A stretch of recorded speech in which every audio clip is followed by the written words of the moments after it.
So we're going to be working on a little bit more trailer loading again. I'm going to ask her to do a little bit more as far as bringing her hind legs in and just working on her being comfortable in there. I'm going to start using the long target, kind of help her get in the correct position because she's struggling with that a little bit. I want her pretty close to that far wall on the right and just like parallel to me. So I'm going to click her there and then go ahead and hop on the trailer and give her her reinforcement. I don't mind if she backs out here, that's totally fine. Um, I'm just going to reinforce her for standing in here for a little bit. And I do believe I have like a little target up front that she's touching.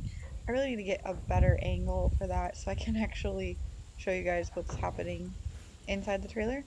But if she backs out, that's totally fine. I'd like her to back out a little bit more carefully and not just like slide. Yeah, I do have that target right there. There's a little pull noodle. If you look on that right side of the trailer, like down the wall, it's right in front of her. That's what I'm trying to work on now, is really sending her to that target there. She's lifting up with that left hind leg, so I'm clicking as that left hind leg comes up. There it is. Now she's lifting and held it just a little bit, so I clicked for that just lift, and then I click again for that hold.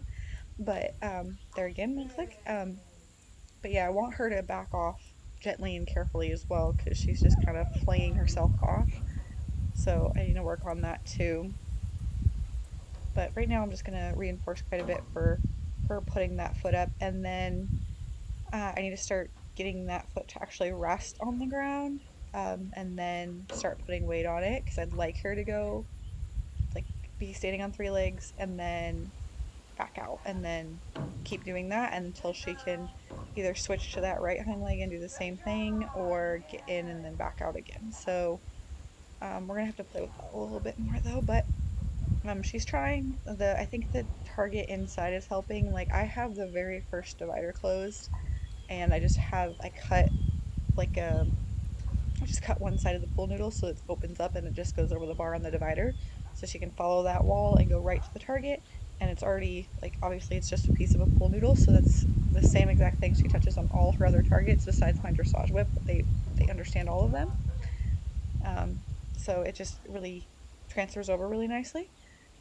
So I think I'm just reinforcing her there for backing up a little bit slowly there. I was kind of sidetracked talking about the target, but I don't, yeah, there, I like that she's being a little bit slower and a little bit more careful with backing out there. I'm just going to give her a little bit of reinforcement on the floor here because again, I don't want to overemphasize her being inside. I want to pick certain things that I want her to work on and being reinforced for, but I definitely don't want to make the same mistake I did with the Mustangs where she sees the trailer and she just goes inside. And it's just like the kind of horses that if you rest them or reward them in the spooky area, they might want to go there even though they're not really comfortable with it and they go over there and they still spook. It's kind of like this. Like she'll get in the trailer, not even think about it, and then go in and then freeze because she's like, oh crap, like this is scary. So I don't want that for her. For the Mustangs, they didn't have that issue, but I did want them to wait for my cue regardless. So, but yeah, I also want to reinforce her for going away from the trailer. That's another thing too.